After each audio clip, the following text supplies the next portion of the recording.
Galaxy Man Show interview show. So for my very last guest of this week is this incredible singer and songwriter named Lizzie Cates, and she's such an incredible singer. So I'm about to invite Lizzie onto the live now to have a chat with Lizzie about her incredible music. So yeah, let's get Lizzie on and have a chat with Lizzie. Hi Lizzie, Hey, how's it going? going good. Sorry, my thing's like still saying it's connecting. Hey. Hello. Oh, now you're frozen.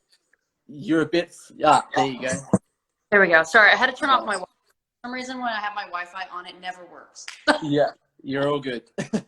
So I just want to say, first up, thank you so much for taking the time to come onto my show. It's such a pleasure having you on, Lizzie. To people that don't know who you are, if you can give a bit of backstory about who you are and what you do, and then we'll dive right into the questions. Yeah. So, hi, my name is Lizzie Cates. I am a country pop artist in Nashville, Tennessee. I moved to Nashville. Actually, tomorrow is my 4-year anniversary of moving to Nashville, which is crazy. Flown by. Also feels like I've been here forever. So, yeah, I moved from Reno, Nevada, out by Vegas in LA, like that area. I like to write songs about my feelings because I have a lot of them. Yeah, I'm silly. I have the cutest cat in the world. Oh, Yeah, we should. Today's actually her birthday. oh, You're old officially today. oh, that's so cute. Happy birthday.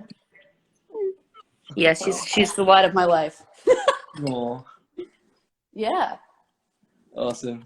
Well, so we'll dive right into the questions now, Lizzie. So for my very first question, so you have created this incredible song called I Like It That Way. What was the whole experience like getting to create I Like It That Way? And what was it like getting to create the music video? So and I like the way it was like an idea that I had written in my phone for a really long time. I wasn't really sure what it was going to be. I just had the line, I like the way I like you, in my phone forever. And it was my very first time writing with the country duo Hasting & Co. That is made up of Kate Hasting and Josh Beal. We had been threatening to write for over a year, and we finally sat to do it. And this was the first song that we ever wrote together, which is pretty amazing considering how it ended up being the first single off my reintroduction as an artist. I owe a lot to them. But yeah, so I came over to Kate's house and I was just reading off a bunch of lists of song titles or song ideas. I have a million of them on my phone. And I read that one off and she's like, I love that one. I want to write that one. What do you want to write it about? And I was just like, well, I have a strange fascination with New York City. And funny picture was actually hanging in Kate's house. And after we wrote this song, she's like, I don't even deserve this picture. Take it off my wall right now. So I stole it from her.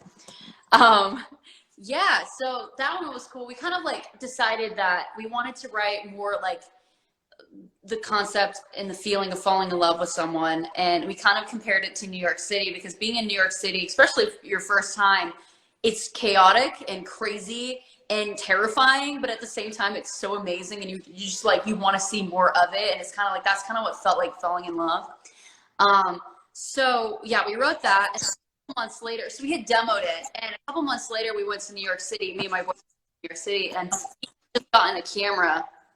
And what if I'm like, I know I'm going to release this song at some point. We didn't have the finished song, it was just the demo. And I was like, I know I want to release this at some point, let's just get a bunch of footage. And just recorded me around New York City, which is really funny because a lot of people ask me, they're like, oh my gosh, how did you get extras? I'm like, they're not extras, people just care. I almost hit a guy in the face in the middle of the music.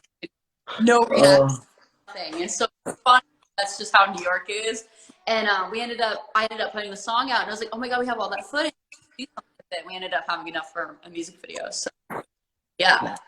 Well, can I just say that was such an incredible music video, and you did such an incredible job at making that music video. So I want to applaud you on your job at making that incredible music video. So yeah, and I know what it was like being in New York. It was me and my family a couple of years back went to New York, and it was chaos. It was chaos, but it's so cool at the same time.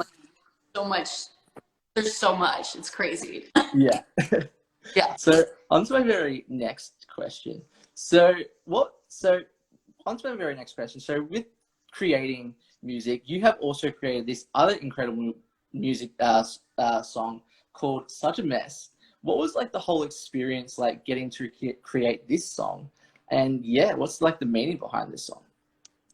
So this song was a really important song for me to write. As you know, it ended up being the title track of my EP that I put out 2 years ago, which is what I don't like 2020. I just don't even register it in my brain, so I keep thinking it's just a year, but 2018 was 2 years ago, which is anyway.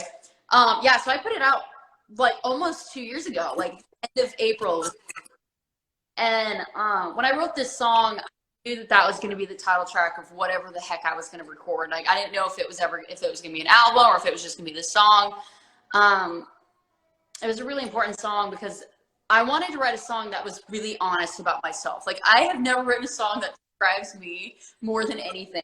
I used to work at Starbucks, which is funny because I actually work there again. It's like, but and I wanted to write with this guy named Davis Branch. And the funny thing about Nashville songwriters, you're kind of like, oh, I want to write with you. And they're like, I'm free tomorrow. And they're like, I'm not free tomorrow, but I'm free sometime 3 months from now. And it's just like, it's so hard for people. And Davis is really known for like his anthem songs. And so I was like, we're going to write something upbeat. And I was like so excited, but I was working Starbucks that morning and I was just feeling it where I was just like, why did I move here? Like, I hate it here. Like, I any friends, I don't fit in, all this stuff. And then on top of that, I had a really bad day at Starbucks. Somebody threw their drink back at me. So I was just like, I got there and we were trying to write another song and I just wasn't feeling it. I was getting really frustrated. It was like, okay, we're going to take a break. Went over to his computer and started working on a demo or something.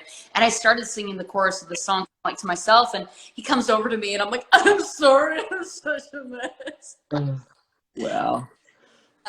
We ended up writing that and then we ended up making it the title track because I realized that all the songs, that collection of songs was really my story about, you know, losing a love and moving to Nashville and being alone and trying to find myself. And I just felt like Such a Mess was the perfect theme for that. So, yeah.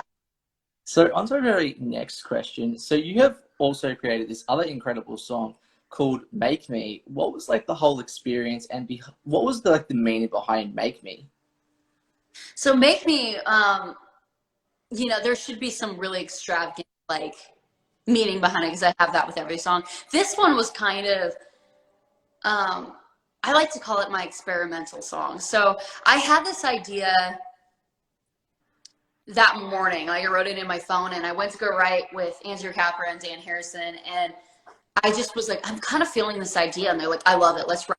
We kind of wrote it pretty quickly. And then we went in to record it pretty quickly because I wanted to experiment about trying to figure out, so when I put out Such a Mess, I just wanted to be a songwriter. I didn't know if I wanted to be an artist. And so with Such a Mess, I recorded, you know, without thinking it would see the light of day.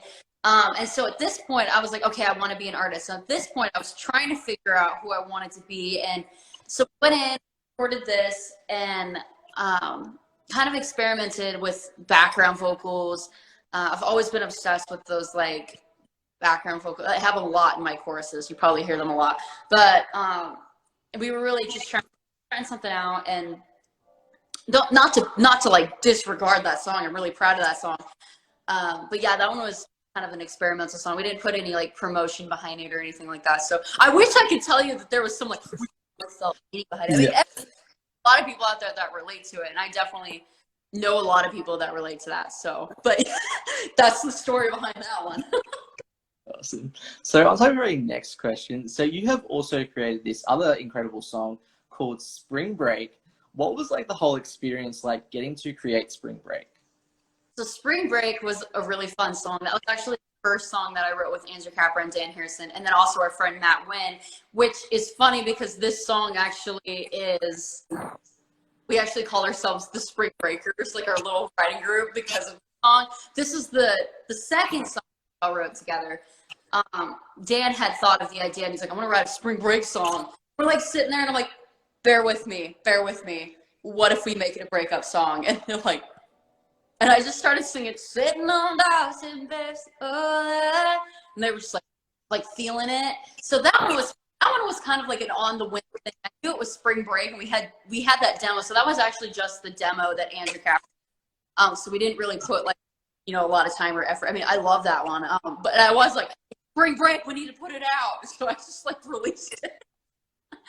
Yeah, so that one challenged me as a writer, because like, you know, there's so many spring break songs out there, but to flip it like would be really cool. So I did it.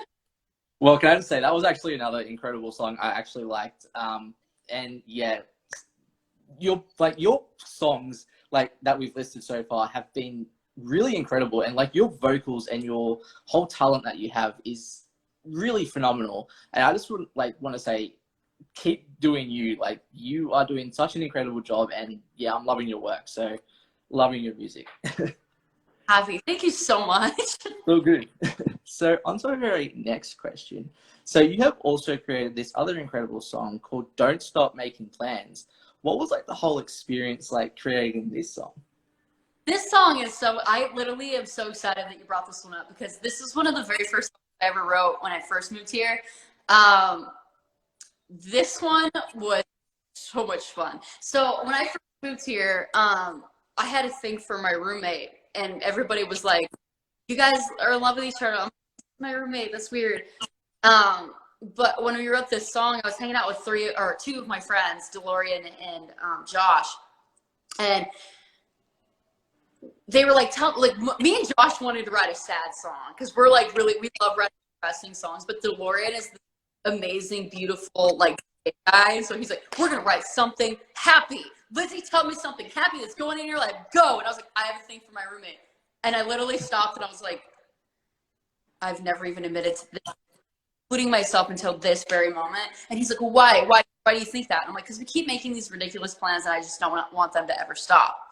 And there's a line in the beginning of the song that says, in the middle of the night in an diner, singing out like two headliners. During CMA Fest, I had to go pick up because he was drunk playing CMA Fest downtown. And there's a 3-story diner downtown, and we went there at 2 a.m. and like Snow Patrol came on, like chasing cars, and we're both on our like singing this at the top of our lungs, and people are like at us. And so we wrote this song, and every time I would write a song, my roommate would ask me to play the song, and I was just like, oh my god, he's gonna know this is about him. Danger territory. And I was like, I don't know. And he's like, come on. And so I just start singing the song, and he just smiles, and he just do. And I started doing like the and I was kind of like improvising and like rapping. And when we went to go record it, he was not going to do that. And I was like, do you want me to? And he's like, absolutely. Totally makes the song. So we actually wrote the rap part right, because I would always change it. So we actually wrote the rap part literally 2 minutes before we went and recorded it. So that was fun. And long story short, he's my boyfriend. We've been together for almost 4 years. So it worked. Congratulations on that, by the way. And he played the banjo on it. So that's how it. Love it. So on to the very next question. So you have also created this other incredible song called Strangers. What was the whole experience like creating Strangers? Strangers is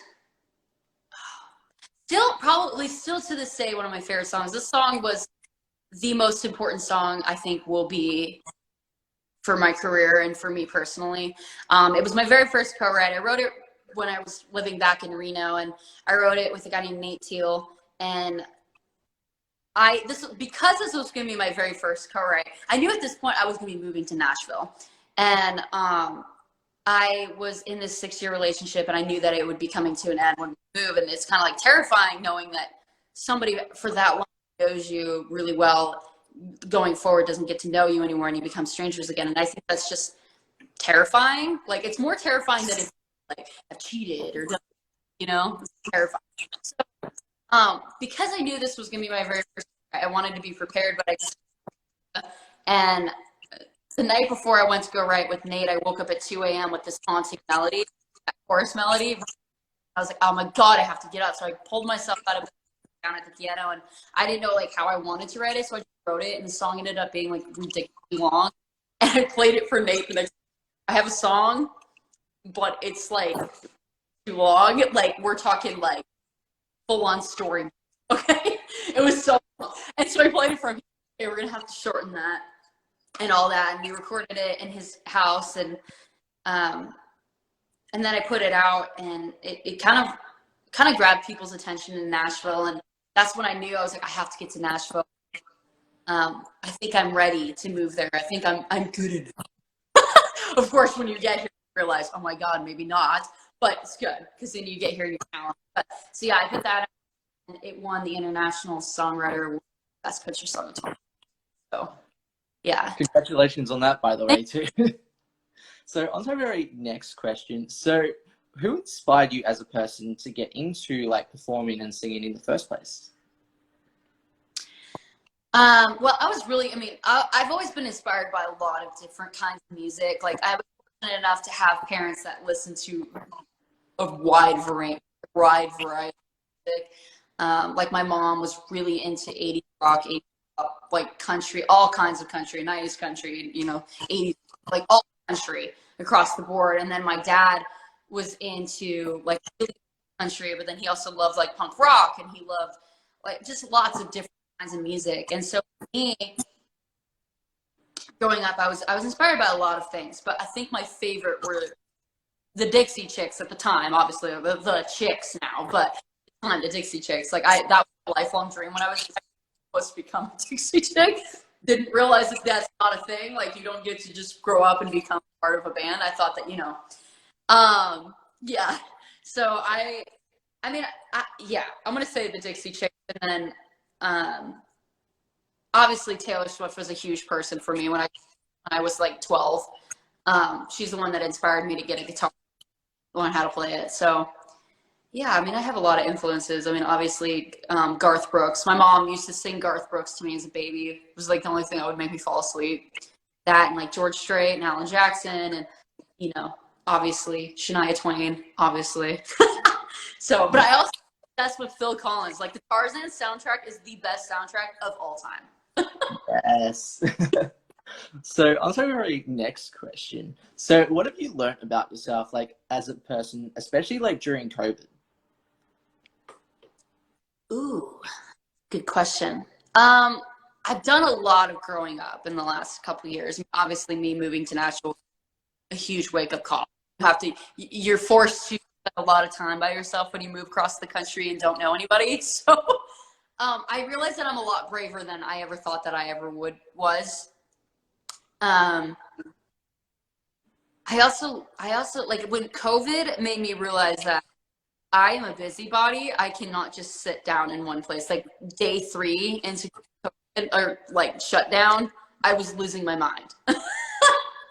um, yeah, I mean, I struggled a lot with just kind of my self insecurities when you're kind of blocked like that. But it also forced me to find self-confidence in myself, because I was forced to write by myself a lot, which I haven't done a lot since I moved to Nashville, just because when you co-write, you kind of rely on that another person to be like, yeah, that's good,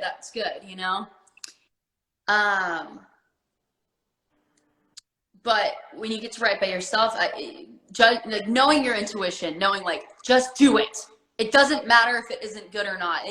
Just do it, because like, you're never going to become better if you just don't push yourself. So that was a huge wake-up call for me. Yeah. So on to our very next question. So if you could work with any top 3 music artists in the music industry, who would they be and why? Ooh. Oh man, it changes all the time. Obviously, Taylor Swift is my top. Obviously, obviously, apparently, is the word of this interview. I'm sorry, I keep saying obviously, but You're fine. So yeah, so Taylor Swift is definitely number 1 for me. Oh, it changes all the time. Like, I feel like if I were to do a duet with somebody realistically in the music industry, I would love to sing with Dan and Shay. I think that our voices would blend really well. So they're definitely a top. Who would be my Oh my God, there's way too many artists that I want to collab with. It's too crazy. I feel like I really want to collab with like a pop punk person. Like, Youngblood would be really cool. Like, that cover that he did with Avril Lavigne, like, I would die if I were to be able to do a cover like that with him. That would be amazing. Yes. Awesome. Good choices. Yeah, So on to our very next question. So what does performing music mean to you as a person? this is where I struggled. Okay, so growing up, I love performing. I love being in front of people. I love connecting with people. It's one thing writing the music and putting it out, but being able to perform it in front of somebody and actually see their face when you sing it, and especially if you can really see that they're really listening and they're really, like, if I could just catch one person's attention, I knew that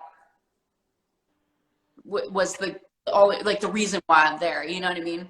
So, but when I wanted to just be a writer, I kind of stopped playing for a while, and then when I got such a mess, and I started playing like CMA Fest and stuff, people are like, "Lizzie, you're really an artist. You need to get out there." So performing. That's why I like realized, oh my god, I need to be a performance because an artist because I need that performing aspect. Love it. Like if I want to be like an arena or a stadium with like costumes and all that. So. Awesome. So on to our very next question. So what are like the positives and negatives into the whole music industry, and how do you get through those negatives as a person? I definitely had a huge wake up call when I moved to Nashville. There's a lot of things you don't realize about the music industry until you're in it. Um, I don't really want to go hating on a bunch about the music industry because I don't encourage people. But I think the positive thing, obviously, is to is to that you get to do music and you get to reach people and meet people and feel less alone. And there are a lot of opportunities in Nashville in particular, and probably LA. The same is that people can give you that opportunity.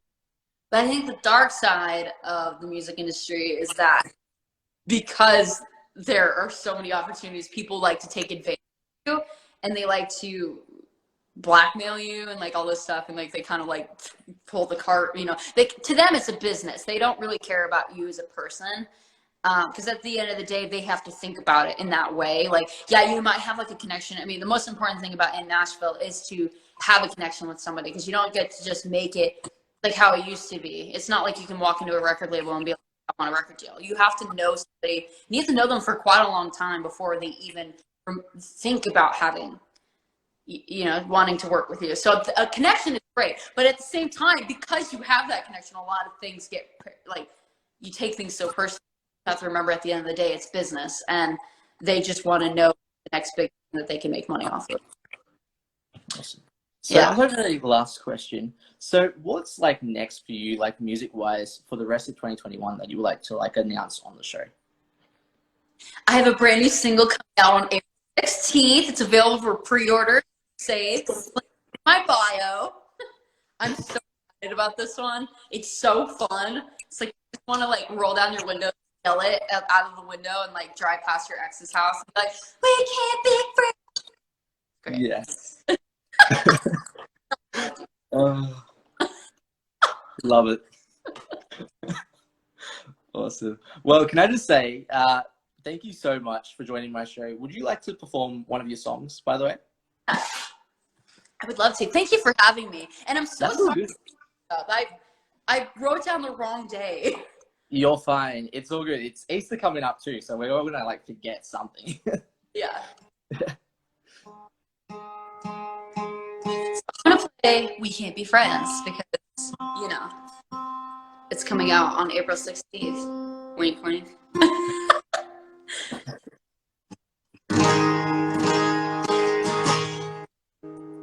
Yeah, it's called "We Can't Be Friends." Yeah.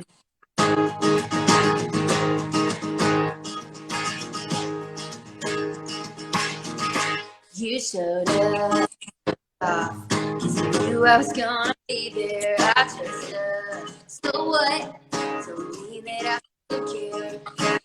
Your girlfriend is because his best friend. Best don't know you yet. You showed off.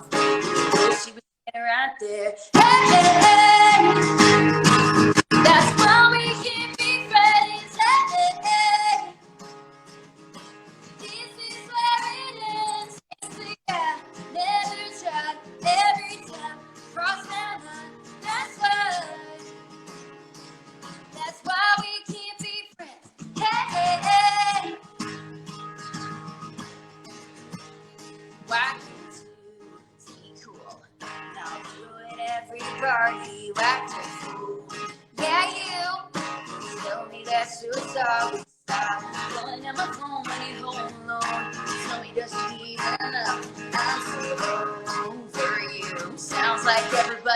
is too. Hey, that's why we can't be friends. Hey, this is where it ends. Can't say I never tried. Every time cross that line. That's why we can't be friends. Hey.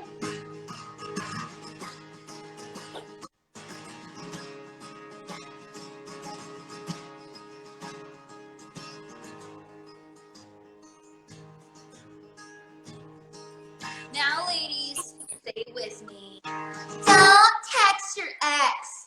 Now, fellas, let me hear ya.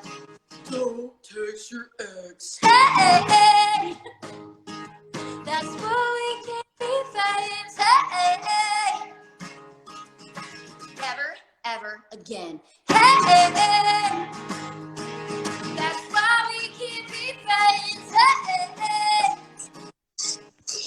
This is where it is. Can't say I never tried. Every time cross the lines. That's why we can't be friends. Hey, that's why we can't be friends. Oh. This is where it ends. Can't say I never tried. Every time cross the line. That's why we can't be friends. Yes. Yes. Killer song. Love it. Well, can I just say thank you so much, Lizzie, for taking the time to come onto my show. It's been such a pleasure having you on. Do you have like any last final thoughts that you'd like to say to people on the show? Thank you so much for coming in and hanging out with us. And, you know, don't forget to pre-order and pre-save We Can't Be Friends. Link in bio. Awesome.